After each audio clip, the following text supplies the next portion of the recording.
Welcome to Broken. It's interesting to know that over 90% of our viewers choose not to subscribe. If this video resonates with you, please consider subscribing and hitting that like button. Our goal is to reach 500 likes on this post. I used to believe in absolutes, in the permanence of love, in the sanctity of vows, in the perfect architecture of the life I had built with my own two hands. My name is Eleanor. And this is the story of how a single moment of weakness unraveled the tapestry of everything I once held dear. Harborview rests along the Northern California coast like a secret whispered between the mountains and the sea. A place where fog rolls in each evening, cloaking our lives in a merciful haze that obscures as much as it reveals. To outsiders, we were the ideal couple, Thomas with his renowned gallery showcasing local artists, and me with my small but cherished bookstore that had become the intellectual heart of our coastal community. The McIntyres, people would say, now there's a couple who got it right. If only they had known the hairline fractures spreading beneath the polished surface of our marriage, the quiet desperation that had begun to fill the spaces between our words. Thomas wasn't the villain of this story, nor was I its heroine. We were simply two people who had forgotten how to see each other clearly, how to bridge the widening gulf that 17 years of marriage had somehow carved between us. The passion that once sparked like wildfire had dimmed to embers, still warm but no longer capable of illuminating the darkness that had begun to settle over us. It was during this twilight of our marriage that he entered my life, James Callahan, the new literature professor at the Coastal University, whose latest collection of poetry had brought him to my bookstore for a reading that fateful autumn evening. As rain lashed against the windows and thunder rolled across the sky, something electric and dangerous flashed between us, a connection so immediate it left me breathless. The body remembers what the mind forgets, he read from his collection, his eyes finding mine across the room crowded with students and faculty. Each touch a language written in salt and skin, each absence a hollow carved by the sea. I felt exposed, as though his words had somehow reached inside me and extracted the very essence of my loneliness, holding it up to the light for all to see. The lonely corridors of my marriage suddenly illuminated in the glow of a stranger's understanding. That night, I dreamed of drowning and of being saved, of hands pulling me from depths I hadn't known existed within myself. The coastal winds carried whispers of change as autumn yielded to winter, and what began as literary discussions over coffee gradually transformed into something more perilous.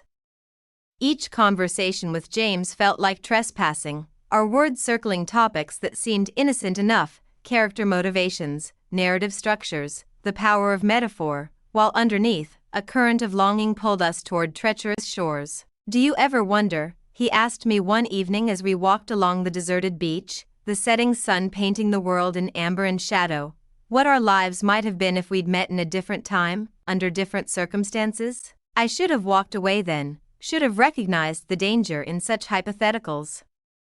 Instead, I allowed my fingers to brush against his, a touch so brief it could have been mistaken for accident, yet so deliberate it might as well have been a confession. I try not to deal in might-have-beens, I answered, though my voice betrayed me, thick with the yearning I'd fought to suppress. They're beautiful but poisonous things, like certain species of flowers, he said, his smile sad and knowing. Lovely to look at but deadly to touch. Yet touch we did, in the weeks that followed.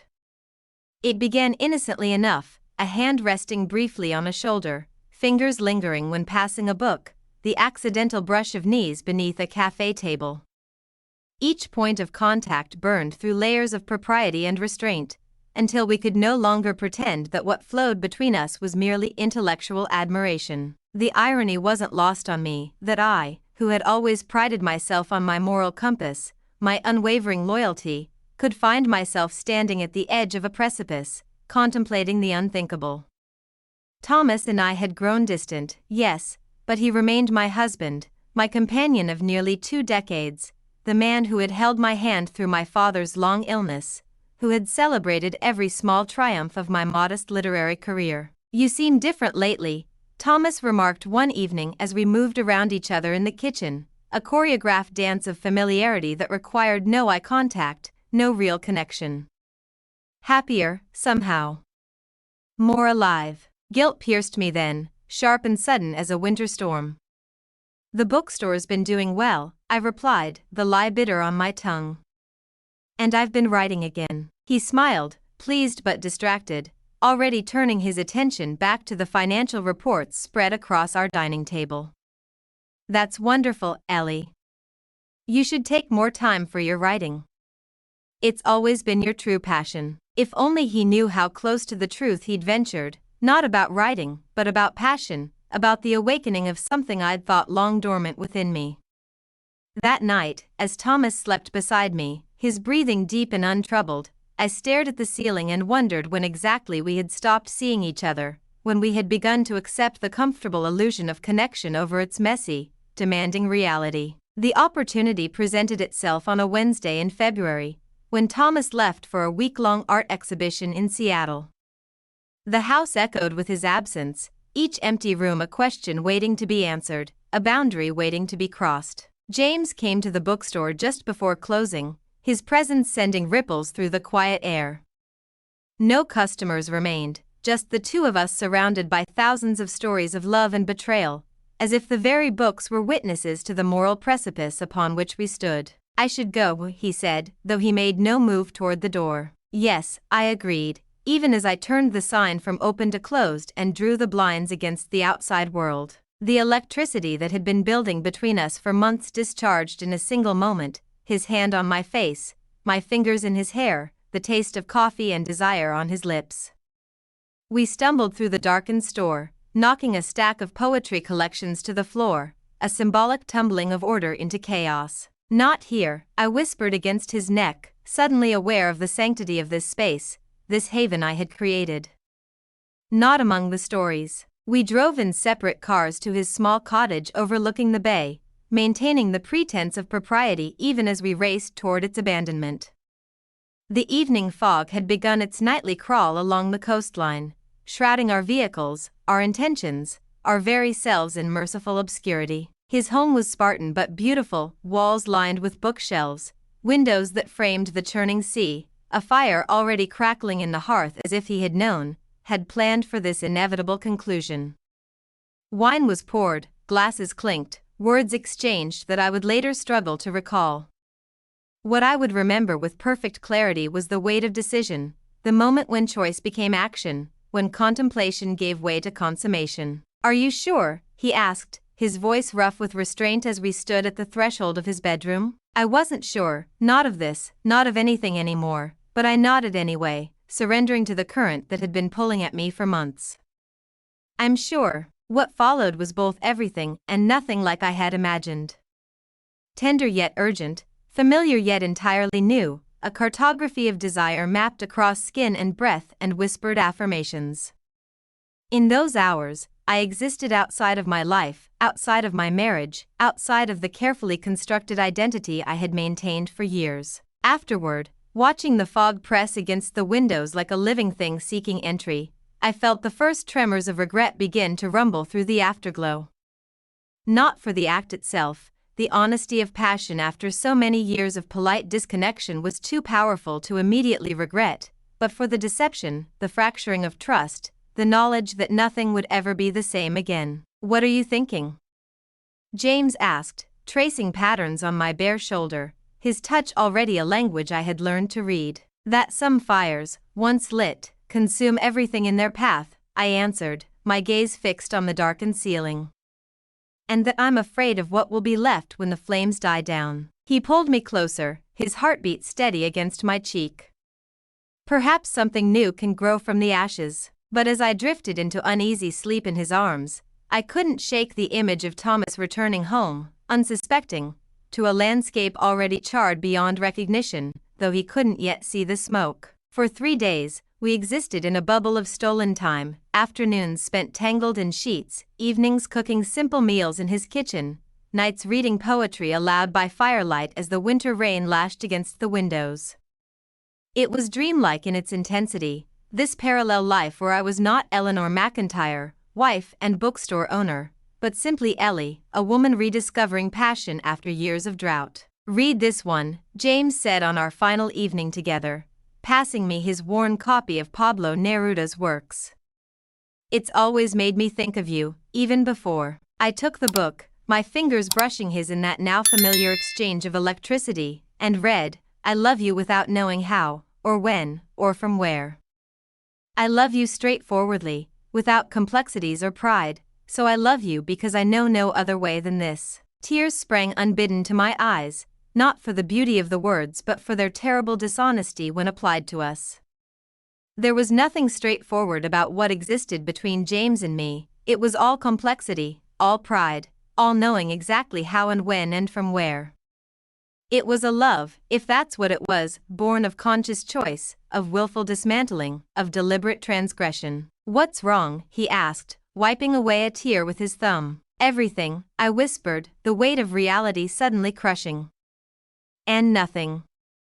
That's the problem. The bubble burst the following morning with a text message from Thomas, catching earlier flight. Exhibition ended early. Home tonight. Miss you. 6 simple sentences that severed the gossamer threads of fantasy we had been spinning. James watched my face change as I read the message, understanding without needing explanation. So, he said quietly, pouring coffee he would never finish. Real life intrudes. It was always there, I replied, already gathering my things, already rebuilding the walls that contained Eleanor McIntyre, respectable wife, dependable business owner, pillar of the community. We just chose to ignore it for a while. We parted with awkward formality, neither of us knowing the protocol for ending what should never have begun. No promises were made to call, to meet, to continue what we had started. We both recognized the interlude for what it was, a beautiful aberration, a temporary madness, a fire too hot to sustain without destruction. I spent the day in a frenzy of evidence erasure, washing sheets, scrubbing surfaces, opening windows to dispel any lingering scent of betrayal.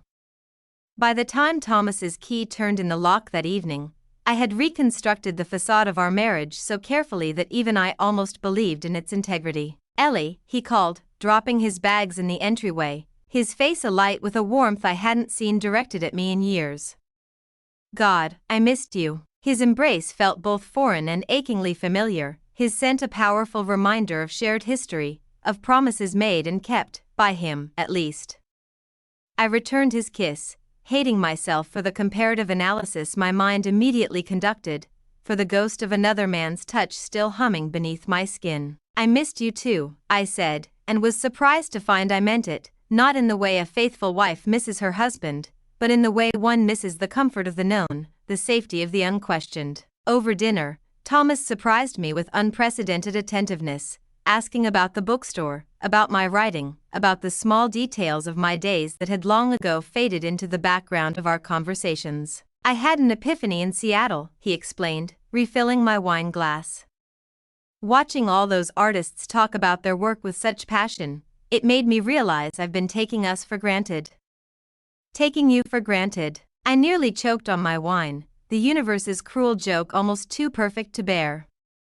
After years of emotional neglect, of quiet longing for precisely this kind of recognition, it arrived days too late, tainted by my own betrayal. Thomas, you don't have to. No, I do, he insisted, reaching across the table to take my hand. I've been so wrapped up in the gallery, in my own world, that I've forgotten what matters most. But that's going to change, Ellie. I promise. As he outlined plans for date nights, weekend trips, couples cooking classes, all the scaffolding with which he hoped to rebuild our connection, I felt myself splitting in two, one self nodding, smiling, squeezing his hand in encouragement, the other screaming into the void, drowning in the rising tide of guilt and confusion. Later that night, as Thomas slept beside me, his arm draped possessively across my waist, I stared into the darkness and wondered if this was my punishment, to finally receive everything I had wanted, now that I no longer deserved it. For 3 weeks, I maintained the charade of normalcy, balancing on the knife edge between truth and deception. Thomas, true to his word, became attentive, present, the husband I had longed for throughout our years of quiet estrangement. We talked for hours, rediscovered shared interests, made love with a tenderness that felt both redemptive and damning. Meanwhile, James kept his distance, our only contact the occasional glance when he would visit the bookstore to browse, never approaching the counter, never lingering longer than necessary. To casual observers, we were merely acquaintances, the bookstore owner and the literature professor, connected by nothing more than a shared appreciation for the written word. But beneath this careful choreography, pressure built like steam in a sealed vessel.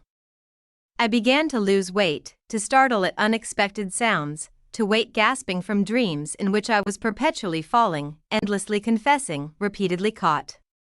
My guilt manifested physically, tension, headaches, insomnia, a persistent knot in my stomach that no amount of deep breathing could dissolve. "You're working too hard," Thomas said one morning, watching me massage my temples at the breakfast table. "Why don't you take a day off? Claire can handle the bookstore for one day." "I'm fine," I insisted, avoiding his concerned gaze. "Just a little stressed about the new shipment coming in." He reached across the table, his palm warm against my cheek.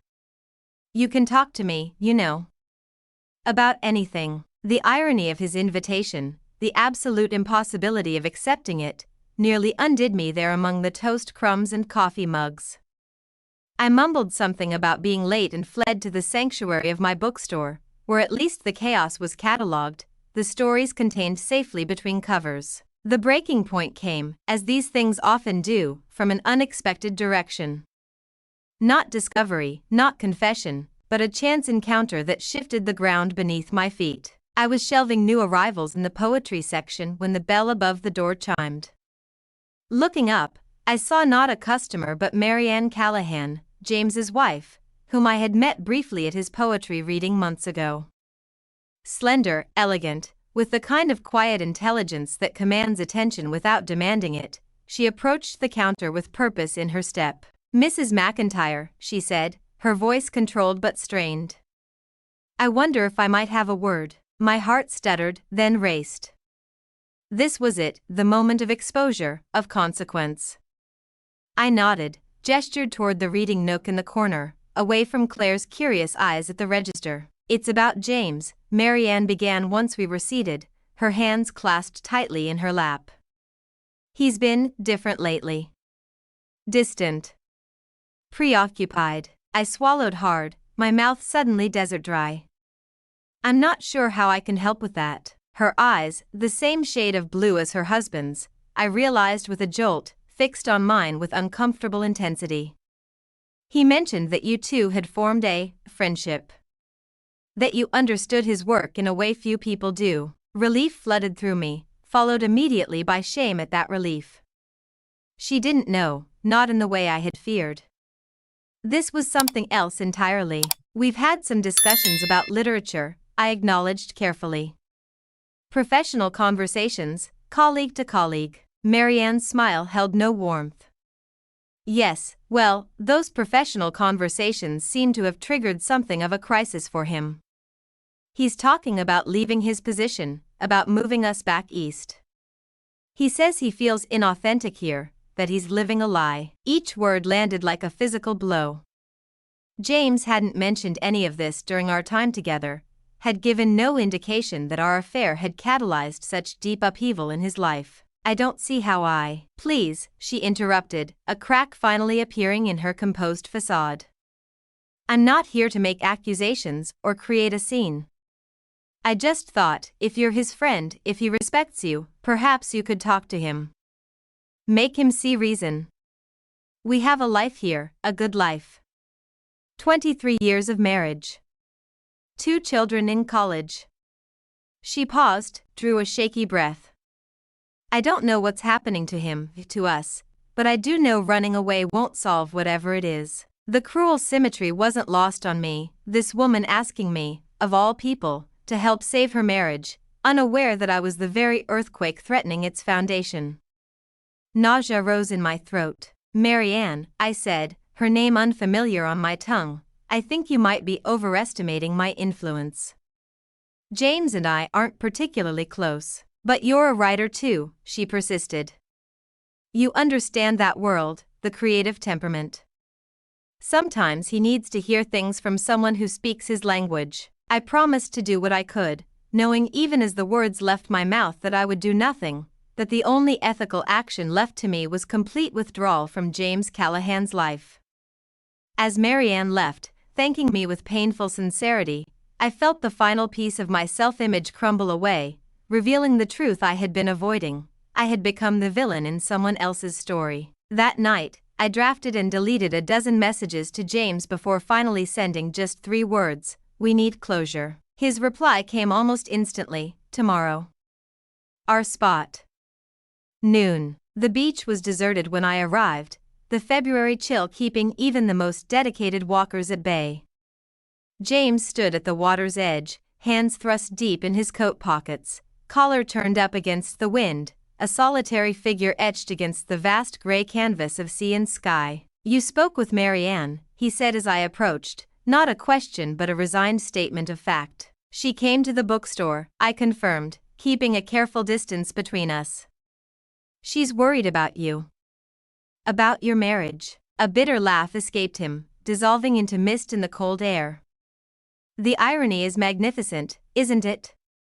She senses something's wrong but looks in all the wrong places for the cause. Are you really thinking of leaving? Moving back east?" He turned to face me then, his expression a complex mixture of longing and resignation. "I've been thinking of many things, Eleanor. Leaving my job. Leaving Marianne. Asking you to leave Thomas." The words hit me with physical force, though I had half expected them. "James, I know," he cut in, raising a hand to stop me. "It's impossible. Irresponsible. Selfish. But what happened between us, it wasn't just an affair, Ellie. It was recognition. 2 people seeing each other clearly after years of being only partially seen." He wasn't wrong, and that was the terrible beauty of it, the reason the knife twisted so painfully in my gut.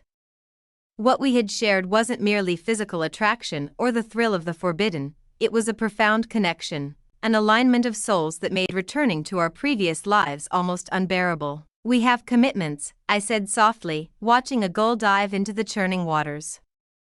"Promises we made before we ever knew each other existed. People who would be devastated. And what about our commitment to truth? To authenticity? To not spending the rest of our lives pretending?" "Sometimes pretending is the kindest thing we can do," I countered, though the words tasted like ash. "Thomas is trying again. Really trying. And Marianne, God, James, you should have seen her face. She loves you so much, as Thomas loves you," he acknowledged, his shoulders slumping slightly. "Which makes us the monsters in this narrative, doesn't it? The selfish ones who wanted more than we had a right to expect from life." We stood in silence then, the rhythmic crash of waves against the shore the only sound between us. Finally, I reached out, allowing myself one last touch, my gloved hand against his cheek. "In another life," I whispered, the words nearly lost to the wind. He covered my hand with his own, turned his face to press his lips against my palm. "In another life," he agreed, and I could feel the dampness of tears against my glove. Walking away from him was the hardest and most necessary thing I had ever done, each step a conscious choice to honor the commitments I had made, to accept the limitations of a life that suddenly seemed too small to contain all that I was, all that I felt. I did not look back, though every cell in my body screamed for one final glimpse. Some doors, once closed, must remain so. The weeks that followed passed in a fog of functional grief. I opened the bookstore, ordered inventory, hosted reading groups, prepared dinner, made love to my husband, all while feeling as if I were watching someone else perform these actions. A perfect simulacrum of Eleanor McIntyre going about her life. Thomas noticed, of course. How could he not? But he attributed my distraction to stress, to the seasonal depression that sometimes affected me during the long, gray coastal winters.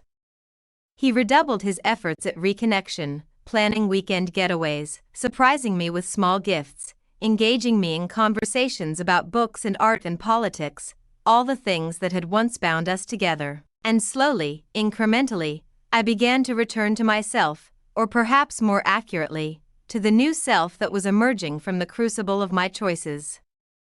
I learned to be present again, to find joy in small moments, to recognize and appreciate Thomas's genuine love, imperfect as it had always been. I heard through faculty gossip that James had decided to remain at the university, that he and Marianne had entered counseling, that they were working through some things.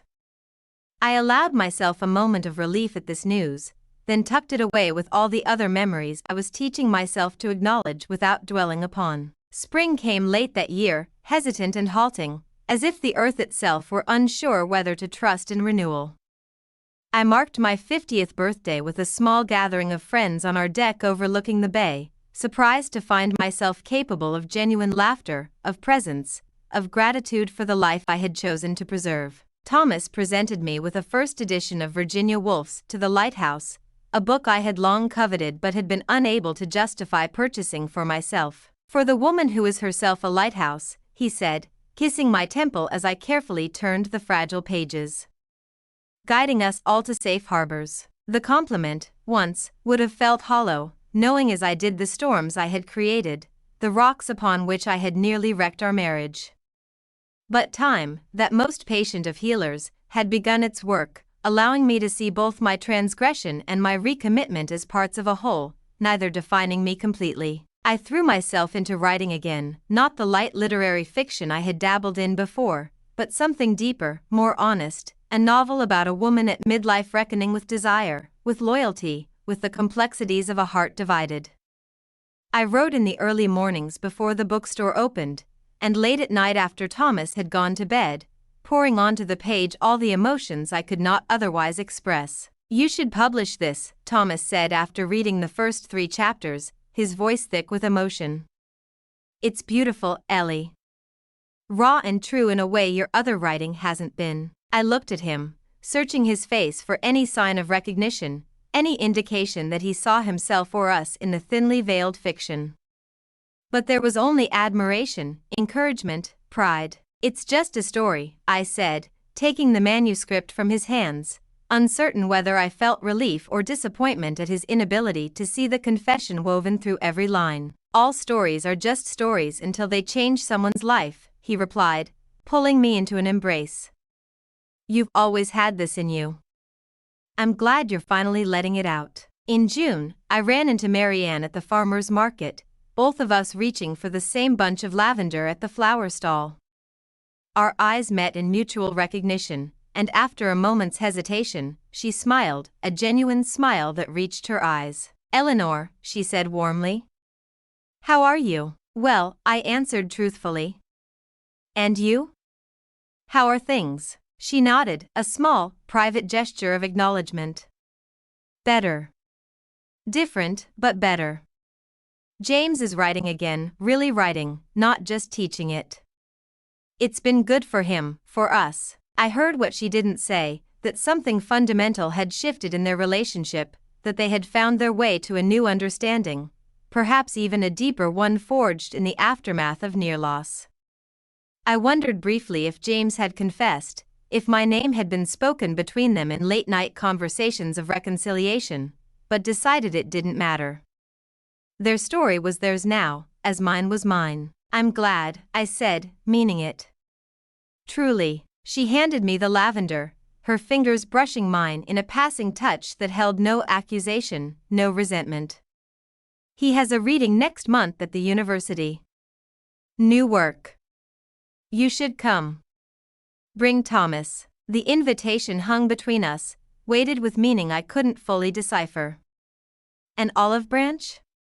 A test? A genuine desire to normalize relations between 2 couples who existed in the same small community? "Perhaps we will," I said, neither committing nor refusing.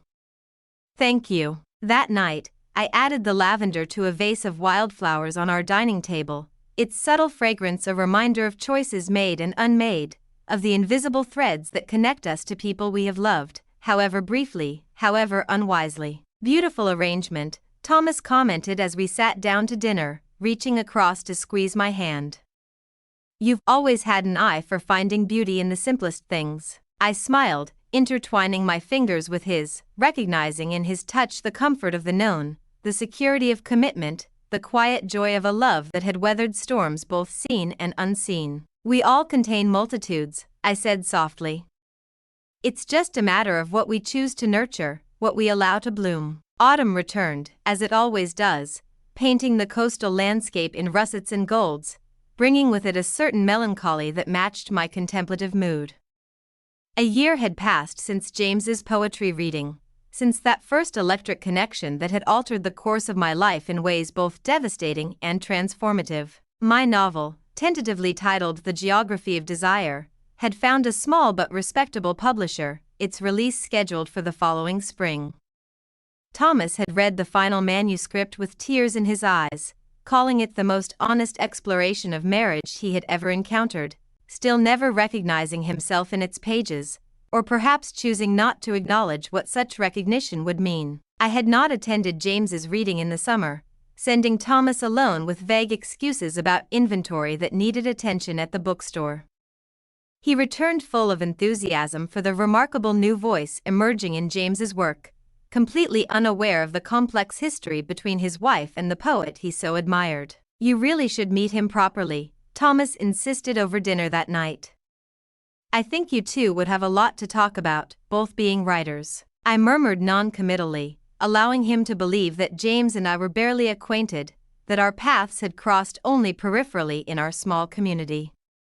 It was the last remaining deception between us, this omission that protected him from a truth that would serve no purpose but pain. Life settled into new rhythms, my writing in the mornings, the bookstore in the afternoons, evenings with Thomas that held a renewed appreciation for the comfortable companionship we had built over decades together. We traveled more, tried new restaurants, took up hiking along the coastal trails, rediscovering each other in the process of rediscovering the world around us. If I occasionally caught myself looking for a tall figure among the university faculty who frequented the bookstore, if my heart sometimes quickened at the sight of a man with salt and pepper hair browsing the poetry section, I acknowledged these moments for what they were, echoes of a passion that had burned too brightly to sustain, the after-images of a fire that had illuminated corners of myself long left in shadow. On a crisp October day, I was walking alone along our beach, our spot, as James had once called it, when I saw him in the distance, also alone, also walking, headed in my direction. For a moment, I considered turning back, avoiding the encounter that seemed at once inevitable and impossible. But something kept me moving forward, perhaps curiosity, perhaps a desire for closure more complete than our last conversation had provided. We stopped a few feet apart, close enough to speak without shouting over the wind, far enough to maintain the boundaries we had established in that same spot months before. I read about your book deal, he said by way of greeting. Congratulations. Thank you, I replied, oddly formal with this man who had once known every inch of me. I hear your new work is being well received. He nodded, a small smile playing at the corners of his mouth. Turns out emotional upheaval is good for creativity, if not for peace of mind. A gull cried overhead, its mournful call punctuating the moment. Are you happy, James? I found myself asking, the question emerging unbidden. He considered this, his gaze moving from me to the horizon and back again. Not in the uncomplicated way I once was, he answered finally. But perhaps in a deeper way, a more honest way. Marianne and I, we've found something new together. Something real. I'm glad, I said, and meant it. And you? Are you happy, Eleanor? The question deserved consideration, a weighing of all that had been lost against all that had been gained, of the road taken against the road forsaken. I'm at peace, I said finally. With my choices, with my life. With what happened between us. He nodded, understanding the distinction. Your husband still doesn't know? No, I admitted. And he never will. Not because I fear his reaction, but because some truths serve no purpose except to wound. A writer arguing against truth, James observed, his tone gently teasing. How the mighty have fallen. Not against truth, I corrected. For kindness. They're not always mutually exclusive. We stood in companionable silence for a moment, the waves washing away our footprints in the sand, nature's own lesson in impermanence. I should get back, I said eventually. Thomas will be wondering where I am. James reached out hesitantly, offering his hand. I took it, our gloved fingers clasping briefly in a gesture that felt like both farewell and forgiveness. In another life, he said softly, an echo of our last parting. I smiled, releasing his hand, stepping back. In this one, I replied. Just differently than we imagined. Walking away from him that second time was easier than the first, each step solid and sure on the packed sand. I had loved him, yes, passionately, unwisely, transformatively, but the love I had rebuilt with Thomas, tempered by near loss and renewed appreciation, had its own kind of depth, its own beauty. Different fires, different warmths, both real in their own way. As I reached the steps leading up to the cliff path that would take me home, I turned for one last look. James had continued his walk in the opposite direction, his figure already small in the distance, both of us moving forward on paths that had intersected briefly but meaningfully, changing the course of everything that followed. The sea stretched out beyond him, vast and eternal, indifferent to our human dramas yet somehow the perfect witness to them.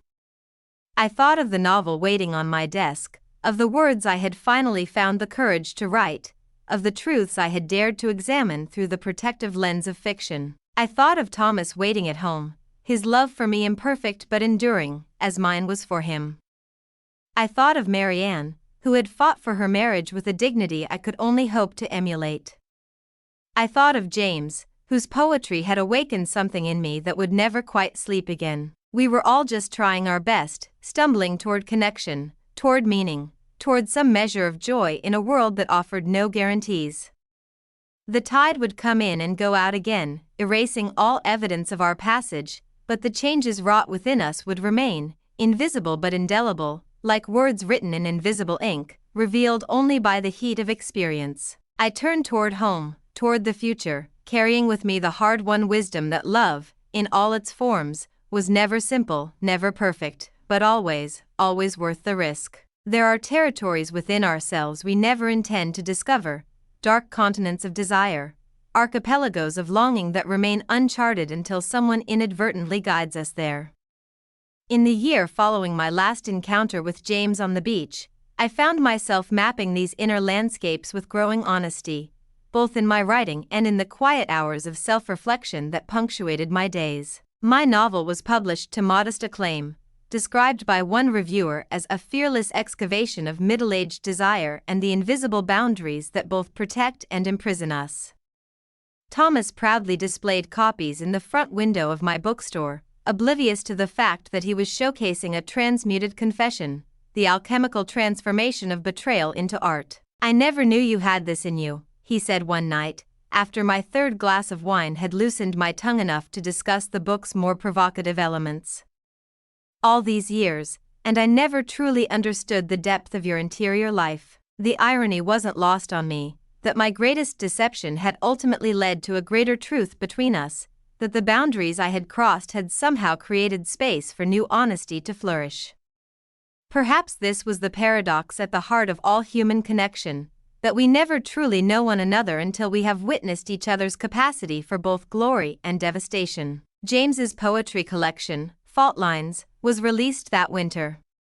I ordered copies for the store, my fingers trembling slightly as I unpacked them from their shipping box, recognizing in the cover image a single fault line running through an otherwise intact piece of blue pottery, the perfect metaphor for what had transpired between us.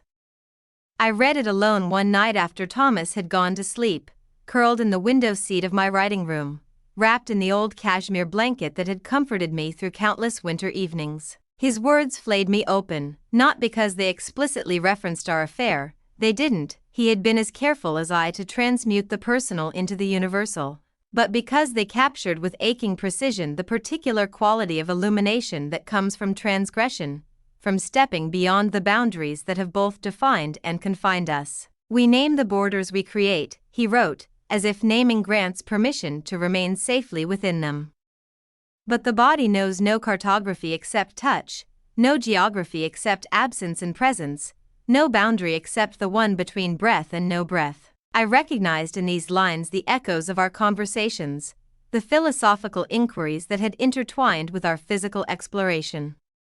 We had spoken often of the arbitrary nature of social constraints, of the invisible lines drawn around marriages, around communities, around the self, lines that seemed solid until the moment they were crossed and revealed themselves to be merely agreements, constructs maintained through collective belief rather than inherent truth. What startled me most as I absorbed his poetry was not the beauty of his language or the depth of his insight, but the realization that our transgression had somehow freed us both, not from our commitments or our pasts, but from the illusion that life could be lived safely within prescribed boundaries without cost.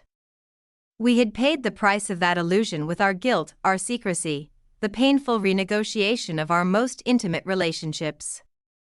But in return, we had gained a certain hard-won authenticity that infused everything that followed. Spring brought with it an invitation I had not anticipated, a literary festival in San Francisco, where both James and I had been asked to participate in a panel discussion on desire and constraint in contemporary literature. My first instinct was to decline, to maintain the careful distance we had established. But something, the curiosity, perhaps, or the writer's eternal hunger for experience, led me to accept. I told Thomas about the invitation with studied casualness, preparing myself for his enthusiastic insistence on accompanying me. To my surprise, he merely nodded, mentioned a gallery installation he needed to oversee that weekend, and wished me well. "I trust you," he said simply, the words landing with unexpected weight. "And I'm proud of you. Your voice deserves to be heard." The realization struck me then that while I had been so carefully guarding the secret of my past infidelity, Thomas had been evolving in ways I hadn't fully noticed, becoming more secure in himself, more willing to grant me the independence I had always craved but rarely fully claimed. Was it possible that my transgression, invisible though it remained to him, had somehow catalyzed growth for us both? The thought was as unsettling as it was liberating. The festival itself was a blur of panels and readings, of wine receptions and earnest discussions about craft with strangers who knew me only through my words. I avoided James until the morning of our shared panel, when we found ourselves alone in the green room, two middle-aged writers with cups of mediocre coffee, preparing to discuss desire and constraint before an audience of literary enthusiasts. "Eleanor," he said, his voice warm with genuine pleasure. "Your book is extraordinary." "As is yours," I replied, meaning it. A silent understanding passed between us, an acknowledgement of the strange transmutation we had both achieved, turning our hidden connection into separate works of art that somehow remained in dialogue with one another.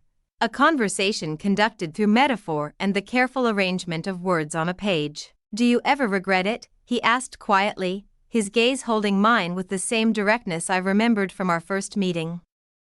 "Any of it?" I considered the question carefully, weighing the pain against the awakening, the guilt against the growth. "I regret the deception," I said finally. "The necessity of lies. But the experience itself." I paused, searching for the precise words. "No. I don't regret that. It changed me in ways I needed to be changed, though I wouldn't have chosen the method." He nodded, understanding. "Marianne knows," he said after a moment, the revelation hanging in the air between us. "Not everything. Not the details. But enough. We had a reckoning of sorts, after you and I last spoke on the beach." I felt a moment of panic, wondering if this disclosure would somehow ripple outward, reaching Thomas despite our careful containment. "She won't speak of it," James assured me, reading my expression. "That's not why I'm telling you. I just wanted you to know that there's more honesty between us now than there was before. Painful honesty, but real. We've crossed a boundary into something I never expected, a marriage with fewer illusions but deeper acceptance." Before I could respond, the festival coordinator appeared to escort us to the stage, and the moment for intimate confession passed. But as we sat side by side beneath the bright lights, discussing the literature of desire with two other writers and a moderator who knew nothing of our history, I felt a strange sense of completion, of having come full circle. We spoke eloquently of boundaries, those society imposes, those we create for ourselves, those we discover only in the act of transgression. We discussed the eternal tension between desire and duty, between freedom and commitment, between the self we present to the world and the self that lives in the shadows of our consciousness. Perhaps the most powerful boundaries, I said in response to the moderator's question about my novel's exploration of infidelity, are not those between people, but those within ourselves. The arbitrary lines we draw between what we allow ourselves to want and what we don't, between what we can acknowledge and what remains inadmissible even to our own consciousness. James built on my point, his voice steady and thoughtful. And perhaps true growth comes not from respecting those boundaries uncritically, but from examining them, testing them, sometimes even transgressing them, though not without cost. The question then becomes not whether to honor boundaries, but which ones serve life and which ones constrain it unnecessarily. Our eyes met briefly across the table, a flash of recognition passing between us before we turned our attention back to the audience. In that moment, I understood that we had created something rare and valuable from the ruins of our transgression, not just art, but wisdom, not just passion but compassion, for ourselves and for the complicated, contradictory nature of human hearts. Later, alone in my hotel room, I called Thomas.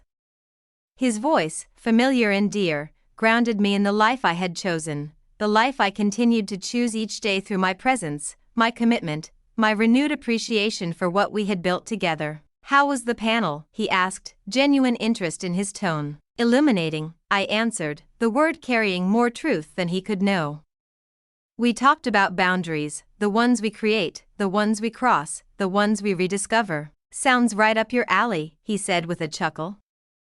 "You've never been one for staying safely inside the lines." The observation startled me. Had he always seen this quality in me, this restlessness, this hunger to test the edges of things?